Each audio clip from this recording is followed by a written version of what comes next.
Broadcast is now starting. All attendees are in listen-only mode.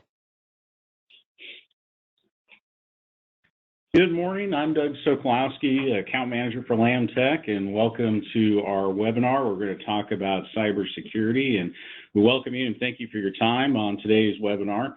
Give you a little history about LammTech and how we all got started. We're founded by Robert Lamb in 1999.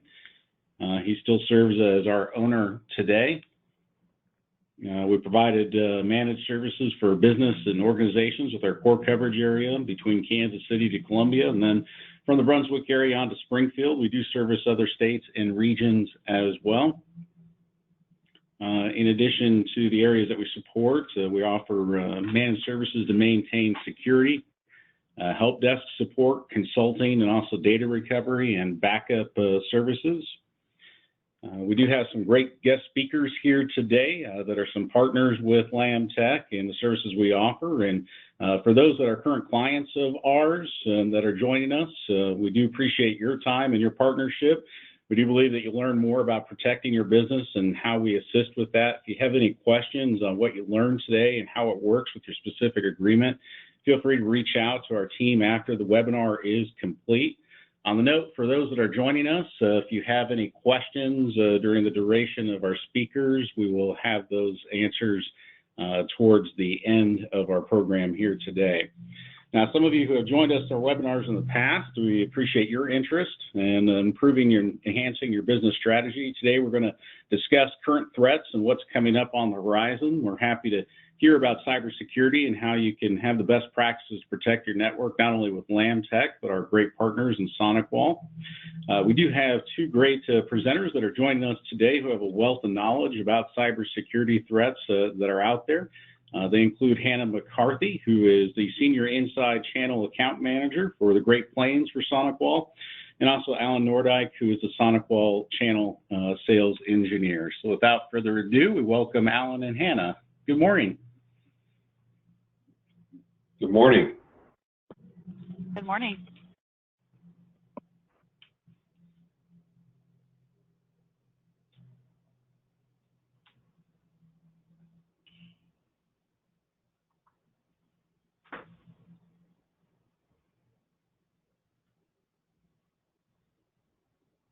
All right, Alan, are you ready to kick this off? Yeah, absolutely. All right, let's get started. Hi. Yeah, hi. My name is Alan Nordyke. Thanks for the introduction. I'm a channel sales engineer for SonicWall, covering the North Central, and I'm obviously here to support you as a partner.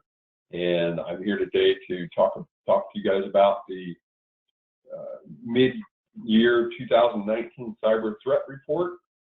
And without further ado, let's get started.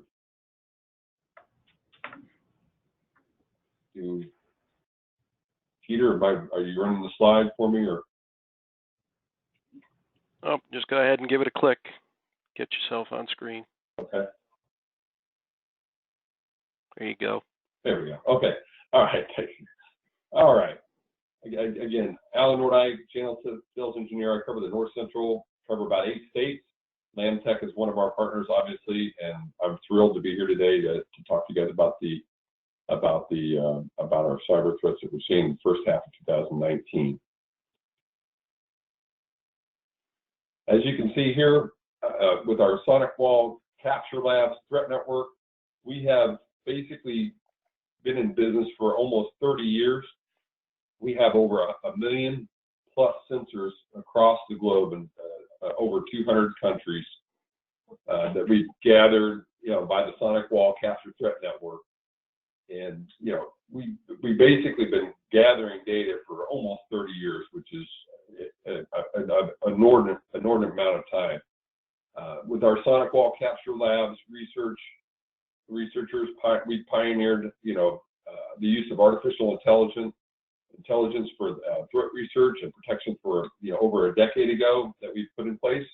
Like I said, we've got a team of over 50 engineers that are actually manned in our NOCs, that are monitoring threats 24 hours a day, not just automated tools. Sometimes there's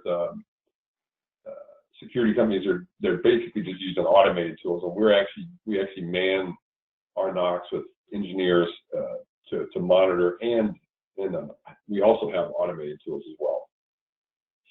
With our SonicWall Capture Lab research, like I said, we have the artificial intelligence for threat research and protection for over almost 30 years now.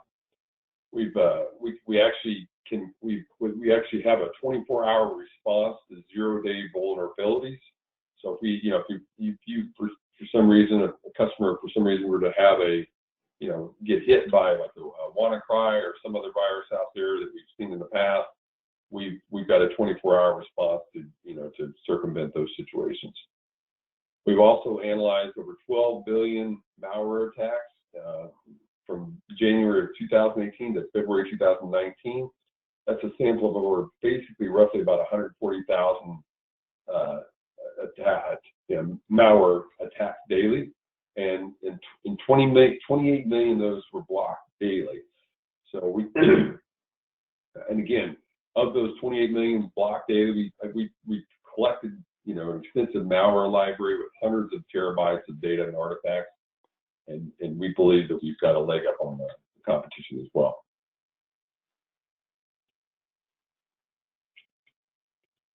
So what we're seeing in the first half of 2019 is, as you can see here on the slide, we basically are seeing a decrease in malware, believe it or not, the first half of 2019.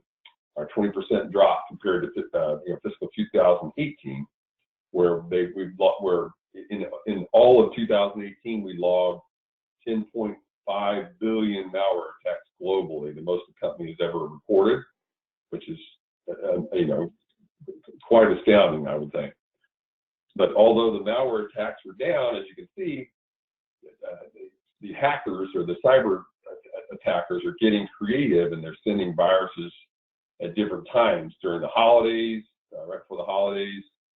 We're seeing malware. We're seeing your traditional worms, Trojans, ransomware, fileless malware. Users still receiving emails, with links within their emails that that send those. And if you open or if you click on those links, they'll send you to like a website, and that will actually load down a Flash player. And it'll seem like everything's going fine, and then what ends up happening is you'll get like adware or malvertising, or you'll get some executable PDF that's got a virus in it that spreads throughout your organization. And like I said, as a best practice, we still believe, if you routinely, keep updating keep your machines up to date, and passwords changed. That's a basic thing you could do to circumvent some of these problems. And we'll talk more about that as we go on. Okay, as you can see here, as I was saying, even though malware has dropped 20% over in 2019, some of the other threats have increased. And we'll kind of go from the left to right. As you can see here, 20% drop in malware, but intrusion attempts are up 4%. We're seeing credential reuse with those man-in-the-middle attacks still. Even with Cisco, for instance, not trying to pick on Cisco, but even a few months back, they were hacked by a Threaty cat. That's one of the viruses that were hit, and it actually affects all their routers and switches and security devices that are tied to the Trust Anchor. They're actually still trying to patch, sending out patches as we speak. So, definitely got to watch out for those. Web attacks were up 11%. Obviously, the top 5 attacks there, some of you might be familiar with, there's bots and web scraping and the DDoS, and some of the volumetric EDP floods. Some of the we're still seeing the ping of death or protocol attacks, cross-site scripting, SQL injection, different types of attacks like that. Ransomware up 15%. some examples I can give, if you guys haven't watched the press, I mean, over the last, let's say, the year or even this year, the city of Baltimore was hit pretty heavy, as an example, with ransomware infected with Robinhood, which encrypted their hard drives. They wanted, and typically what's happened, we're seeing some of the attackers or cyber attackers wanting to be paid in Bitcoin, and obviously that's an example of what happened in the city of Baltimore. They wanted 13 Bitcoins, which equates to, or at the time equated to about 75,000, and they didn't. The city of Baltimore didn't want to pay it, and it ended up costing the city even more. I think they put a number on it somewhere around 18 million. And that happened in May of 2019, this year, this first half. City of Atlanta, they started out with a $51,000 ransom. Users couldn't pay their water bills online, right? That we're all used to. So they had to do paper billing. Others are, there's another example of ransomware is Verizon, as big as they are. They had a third-party company, NICE, which actually does the voice type solutions. That happened to be a human error, and that does happen with mistakes made. Luckily, it wasn't too bad as far as any kind of ransomware. It just happened to be a human error that they were able to circumvent very quickly. Some of the other IoT attacks are up 55%, which is the biggest one we're seeing there is crack. Started with K. It's called key reinstallation attacks, which basically are hitting a lot of the IoT devices over Wi-Fi, and they're using encryption with WPA2. Some of the devices that are getting hit are basic things like your Nest thermostats, your Ring cameras, your newer refrigerators, some of your newer televisions, believe it or not. And then, some of your IoT devices, like I think previous to SonicWall, I some of the Sierra RV50s, which they're little mini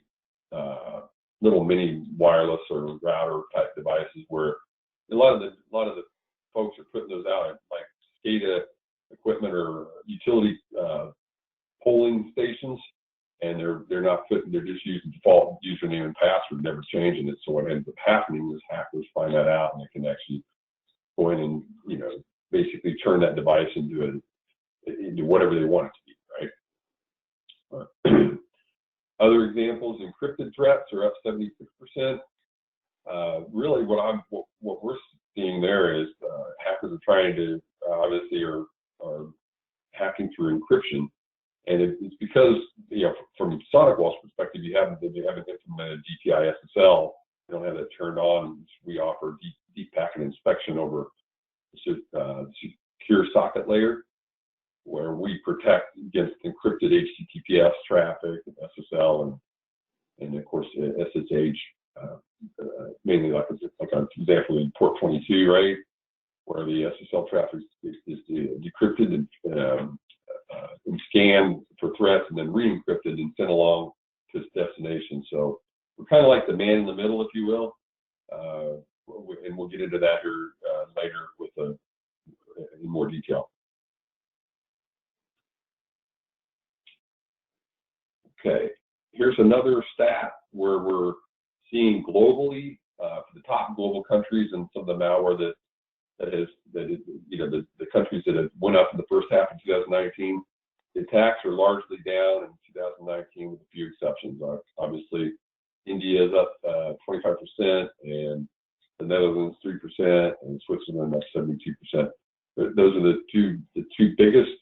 The trends were consistent in most regions except for a few countries, as I mentioned there. The United States still, obviously has a huge, as you can see, the volume in millions down at the bottom there. We still got a huge, hackers are still trying to, get in and tear up environments, right? Even though we're both down, us in the UK, for instance, we're still seeing as compared to 2018, the U.S. faced more than 5.1 billion malware attacks in 2018, which was nearly of that 10.5 billion malware attacks that SonicWall reported worldwide. And then also in 2018, which is the full year after analyzing traffic, the ransomware was still up in every country except for the UK and India.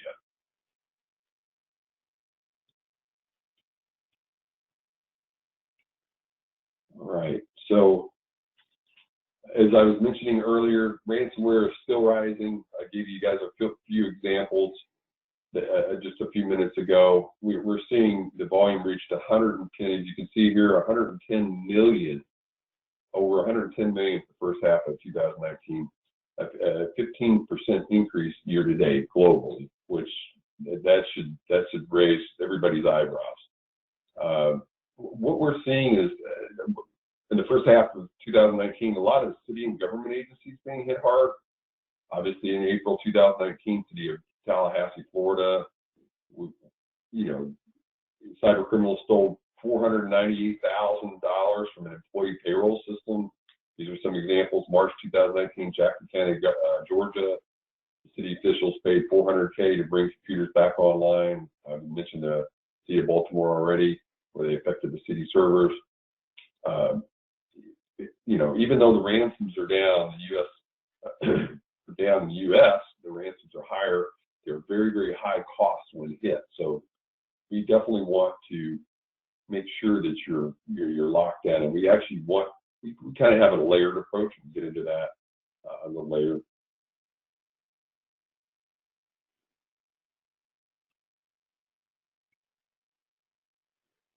Okay, so what we're seeing here obviously is with ransomware, cyber criminals are getting a little bit smarter. They're actually doing, since we went out to the cloud, or there's security, everybody's moving to the cloud services, if you will. There's now ransomware as a service, right, out there.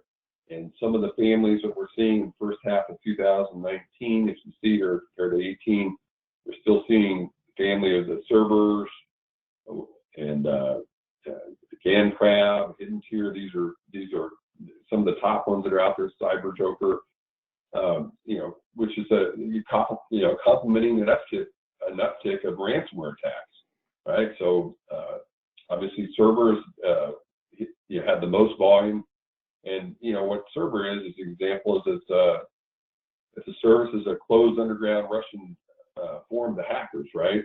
So typically what happens there is if a ransom is paid to the Russian basically Russian developers create this this cyber attack, if you will, and then if the cybersecurity professional is able to get into a company and blow it up with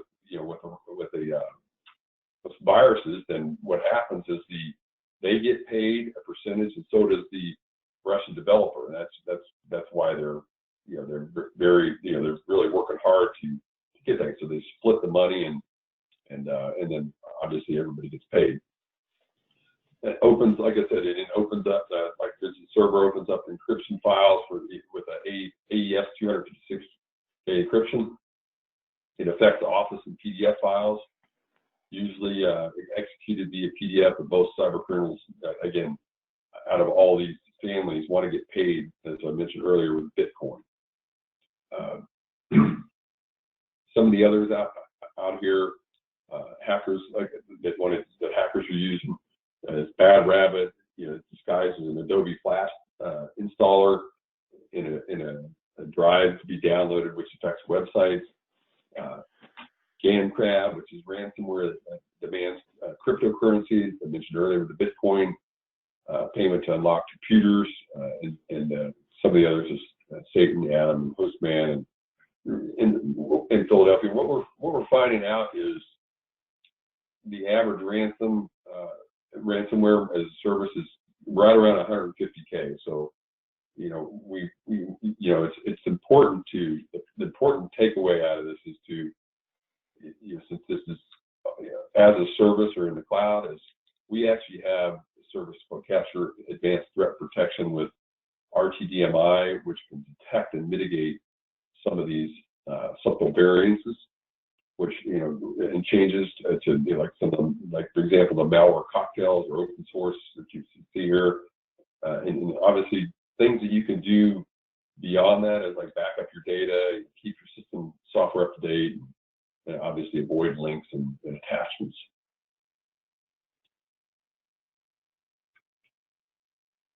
All right. We're also seeing attacks against non-standard ports. You can average as you can kind of see here in the blue, that those are standard ports, and I think there's over 40,000 standard registered ports out of the 65,000 that are available. And you can kind of see down here on the bottom side of the slide that the second quarter of 2019 is up 20%. Last year, towards the holiday season, up 20%. So it's kind of been steady in 18, but we're starting to see an increase and uptick again in non-standard ports. The best defense against non-standard ports is to have a layered security strategy. It's the way SonicWall approaches. We actually recommend that you have, a firewall. To start, we want you to implement DPI SSL. We want you to have an email security, again, layered approach. Capture ATP, and then RTDMI. And the RTDMI is for side channel memory attacks, which are obviously were discovered by an Intel leak or an Spectre leak. And then finally the capture client, which we actually partnered with SentinelOne on that. But so that's our layered approach, and we can get into that here shortly. But on the non-standard ports, a lot of the administrators like yourselves out there are using, like, as an example, like, for web traffic, you're using 8080 instead of port 80. And that's fine for web traffic, but, you're still going to have hackers saying, hey, I've got, Angry IP Scanner, and they're going to have port scanners, Network Mapper and Angry IP Scanner to try to see what ports you're using. And you'll still have that, you're still going to have difficulty, even if you change those ports to where if you have a layered approach with us, we can actually see that they will notify, or we'll find out that you're trying to come in and identify those types of issues, and we'll stop them before they happen.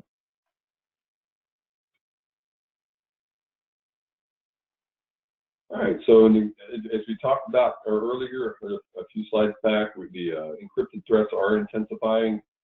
As you can kind of see here, in 2019, we basically already recorded 2.4 million encrypted attacks, a 76% increase. The attacks started increasing ever since HTTPS has been deployed as a service, right? Google started sending warnings to everybody, I think, when they went to HTTPS, so I think July of 2018, when to anyone not using HTTPS to, with Chrome to start using, cyber criminals are following the trend, right? They want to figure out, hey, I want to figure out how to hack over HTTPS now, right? So they're protecting the trend is to protect their payloads, the cyber criminals, where, again, we recommend that we want you to implement the layered approach, and part of what would circumvent encrypted attacks or capture advanced threat protection with DPI SSL. And we can examine those types of threats in our sandboxes. We have 4 different sandboxes before any user opens the wrong PDF file or Office file, as an example.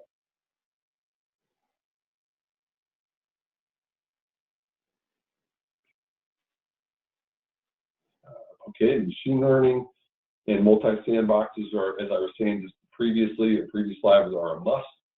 We actually have, SonicWall has seen, this year, it's seen, identified 74,460 never seen before variances with our capture ATP and RTDMI. We have a patent pending RTDMI, it's real-time deep memory inspection. And we actually were one of the few that identified the Spectre virus with Intel, and Intel actually has if you're not familiar with it, they have basically a problem with the Intel processor leaking, and it's a known problem. So if you just Google it, find out about it. But Spectre, we've seen viruses that are going into memory of laptops and desktops all over the country, not fixable. So with our capture ATP and RTDMI combination, we can capture a lot of those threats. The zero-day attacks and the never seen before side channel attacks, like I mentioned, Spectre. And there's others. There's other publicized attacks like Meltdown, Foreshadow. You got Zombieland. There's just a number of them. But the cyber war, there's a new theater in 2018 and 2019 where we're seeing it's extremely difficult to monitor and defend. So, as I mentioned earlier, the Google vulnerability in Chrome, and then also with Intel having the processor chip leak.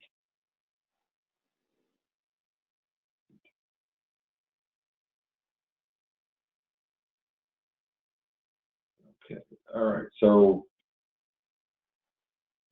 we're also seeing malicious, as I said earlier, malicious PDFs and Office files remain dangerous and a dangerous threat to the business.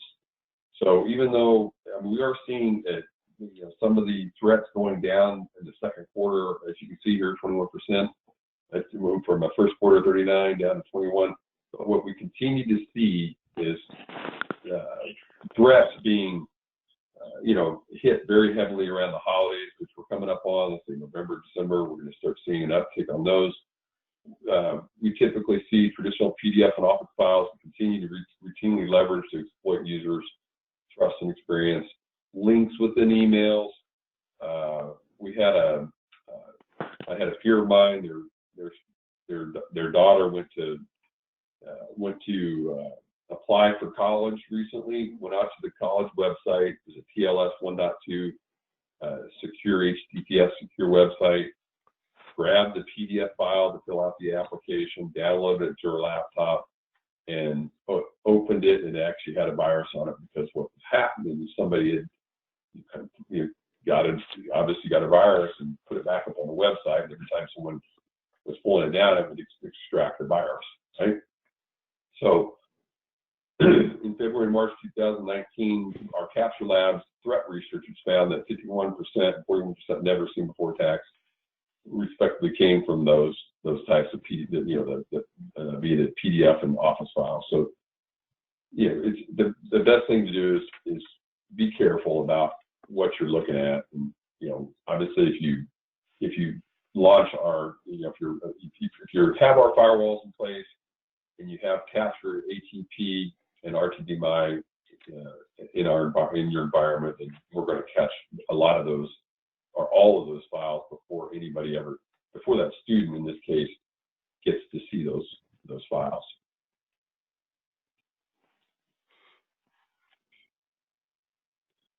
All right. Bitcoin it's continuing to it's still running its course with the cryptojacking in place. Again, what's interesting is cyber criminals are basically following Bitcoin price, right? So it seems like as the price of the Bitcoin goes up, as you can see in this chart, the cyber criminals want to get out there and start hacking even more, because they're ransom. They want to get paid by ransomware paid via Bitcoin, right? I had I don't think this is related to cyber criminal, but I had a friend cash in a Bitcoin last year and went to Asia. I think he said one of the Bitcoins was worth right around $12,000. He went over to Asia and took his whole trip on it. So yes, there's definitely a quick and easy way to get paid via ransom and not have to worry about currency and wiring money and stuff like that. So basically, it'll continue to be an issue with cryptojacking attacks. And it's basically a practice of leveraging malware to legally steal compute power mine, to mine for cryptocurrency, right? And we recorded 52 million cryptojacking attacks globally between January and June of 2019, and a 9% increase in the last 6 months. So something to watch out for there. Again, IoT attacks, I mentioned that a little bit ago, about 55%. They're escalating, and again, really during the first half of 2019, the volume is already at 13.5 million IoT attacks, right? 55%. Reason? Lack of updates on those devices we think nobody's going to go after, right? Passwords aren't changed, right, out of the box. I mentioned earlier, TVs, refrigerators, thermostats, compromised IoT devices are sending spam emails, right? So hackers are going in and they're turning in an email server, right? And then sending you spam email.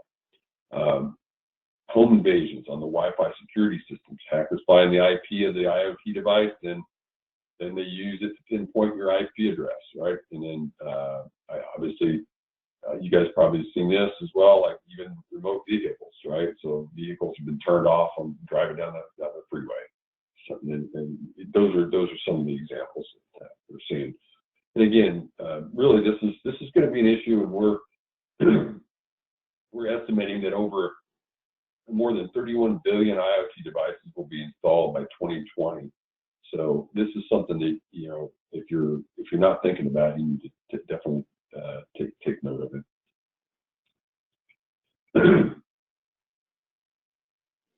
The global phishing attacks are trending down. Obviously, the first half of 2019, which is good. Again, I still believe that around the holidays you get people nervous on Black Fridays and different things like that, where people are signed up to shop and they think there's a deal and they click on the link, and the next thing you know, you got a virus, right? So through June of 2019, the phishing volume was down 19% as compared to 18. We still saw 26 million phishing attacks in 18. Like I said again, spiked during the holiday season. Some of the attacks still are more targeted towards the BEC or business email compromise, but we're also seeing still attacks on phishing via web, social media, SMS, and mobile channels. And then also, as people are like yourselves, or customers like yourselves, are moving towards Office 365, cloud-based type email, we're seeing, obviously Microsoft doesn't, they pretty much offer a basic, unless you buy their advanced, you buy a basic virus protection, anti-spam. And we actually have hosted email security as well as CAS, where we actually can protect we set parallel next to the Office 365 clients, where we can actually complement or catch those viruses that Microsoft doesn't.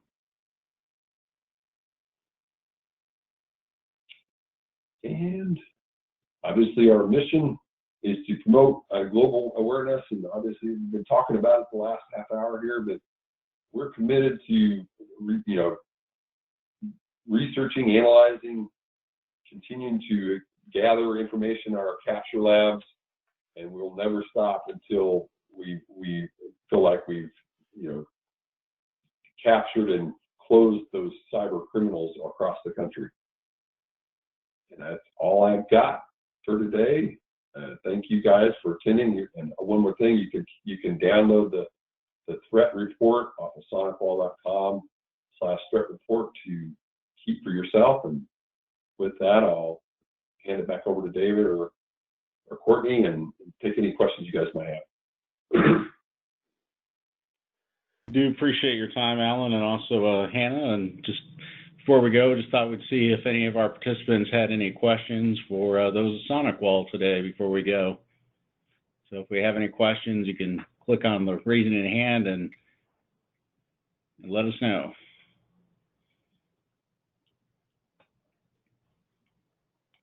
All right, looks like we do not have any questions. Any final thoughts before we wrap it up, guys? Well, we do appreciate your time again today to learn the latest about cybersecurity with SonicWall. Again, if you are a current client and you want to see how what you learned today pertains to your agreement, feel free to give us a call after the webinar. If you're wanting to learn more about what LammTech does and our offerings, you can give me a call direct at 660-851-7342. And you can also visit our website, which is LammTech.com. So again, we do appreciate your time and hope you have a fantastic day. Thanks, Doug. Thank you. Thank you.